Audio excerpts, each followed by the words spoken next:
Le premier qui a fait un film, c'était Henri Duparc. Il y a une seule chose que ça m'enseigne, il faut faire son travail.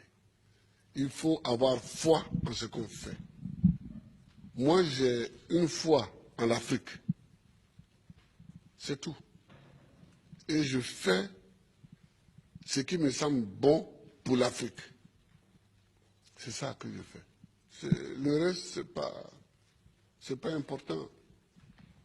J'ai dit souvent à mes collaborateurs que celui qui veut être riche, il ne faut pas qu'il vienne faire la politique.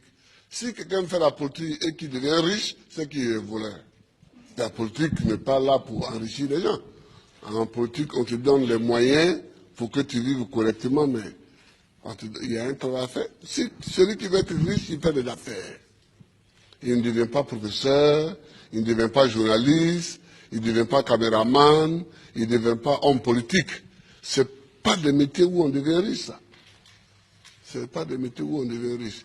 Ça, c'est la première leçon que je voulais tirer. La deuxième leçon, c'est que tu peux partir de zéro et tu peux arriver au sommet, pourvu que tu saches dès le départ où tu veux aller et que tu prennes les moyens pour arriver où tu veux arriver. Je me rappelle toujours d'une discussion que j'avais avec mes amis au lycée classique. On était un certain nombre qui voulions devenir président.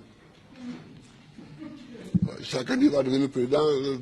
Et il y en a un qui m'a dit, moi je vais d'abord faire les affaires, parce que sans argent on ne peut pas faire la politique, on ne peut pas devenir président. Et je lui ai dit, moi, c'est parce que je ne vais pas faire les affaires, que je vais être pauvre, que je vais avoir les mains propres et que je vais devenir président. Aujourd'hui, mon ami, il a eu beaucoup d'argent, effectivement. Il a beaucoup d'argent, mais il n'est jamais devenu président. Il n'a jamais même été candidat. Voilà. Voilà, il n'a jamais été candidat. C'est-à-dire qu'il faut savoir ce que tu veux longtemps à l'avance. C'est-à-dire qu'il ne faut pas découvrir les situations de façon opportuniste.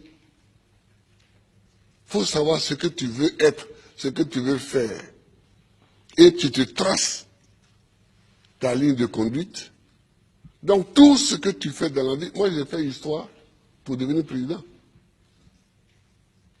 Sinon, la bourse qu'on m'a donnée pour aller en France, c'était pour faire professeur de latin et grec. Quand j'ai commencé vraiment à militer, je me suis rendu compte qu'il me manquait l'histoire de l'Afrique pour poursuivre ma route. J'ai changé. J'ai changé. Et j'ai fait histoire parce que c'est ça qui me manquait pour connaître d'où on vient et où on peut aller en connaissant d'où on vient. Je vois des gens qui découvrent qu'il y a un fauteuil à côté, ils peuvent s'asseoir dessus. On ne s'assoit pas dessus comme ça. Le fauteuil, il est à côté, il semble vide, mais il a un propriétaire.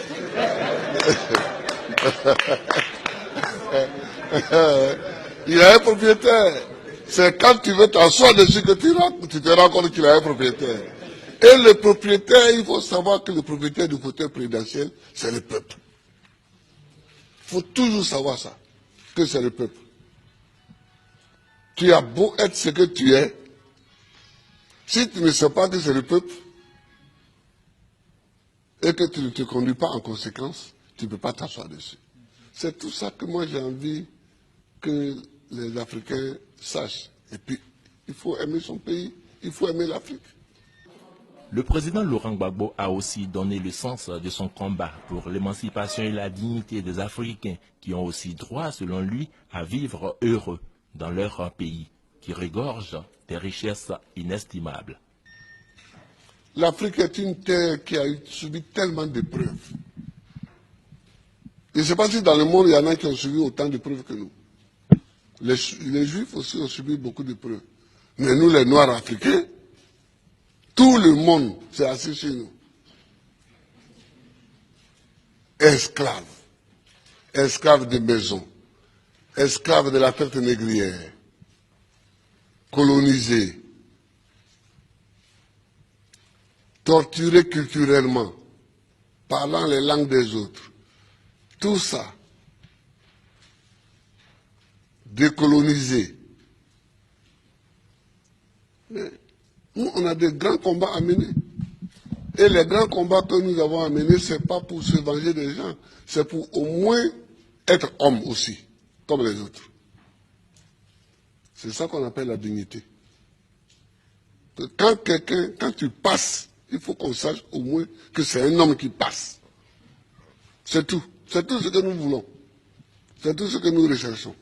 On ne cherche pas à dominer ceux qui nous ont dominés hier, à nous venger d'eux, à faire ceci. Non, non, non. On veut qu'on reconnaisse que nous sommes des hommes au même titre que les autres.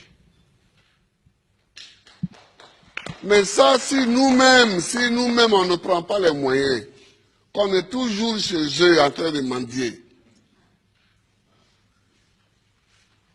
et que les gens, même, tu vas mettre l'argent chez eux en achetant les bâtiments, et puis eux-mêmes, ils te dénoncent. Que voilà un voleur. Comment? Je vous amène l'argent, vous me dénoncez. Mais je vous amènerai rien. Ah oui, moi quand je vois des chefs d'État africains qui sont dénoncés en Europe, parce qu'ils ont investi en Europe, ça me fait pitié pour l'Afrique. Ça me fait pitié pour l'Afrique. Ça me fait pitié pour l'Afrique. Non, oh, il ne faut pas faire pitié. Il ne faut pas faire pitié. Quand tu passes, il faut qu'on dise que voilà un homme qui passe. C'est tout ce que nous cherchons aujourd'hui, c'est notre combat. Ça. Moi, qu'est-ce que si je ne passe pas les vacances en Europe? Mais est-ce que je ne suis pas président? Je suis président. Si je mets mon pied sur un sol européen, c'est qu'il y a une réunion à laquelle je dois participer pour que la Côte d'Ivoire gagne quelque chose. Sinon, je cherche quoi chez les autres? Je ne cherche pas quelque chose chez les autres. Si Dieu m'a mis au monde ici, c'est que dans mon environnement ici, il y a tout ce qu'il faut pour que je vive. Mon combat, c'est pour la dignité. C'est pour la dignité. C'est pour que nous effacions tous les siècles passés, les traces de tous les siècles passés, les traces de l'esclavage, les traces de la colonisation, les traces du pillage, les traces du travail forcé, les traces de la chicote. C'est pour qu'on efface tout ça. Dieu merci, avec des films comme ça, demain, les jeunes peuvent savoir le combat que nous avons mené et eux-mêmes vont continuer encore. Eux-mêmes vont continuer.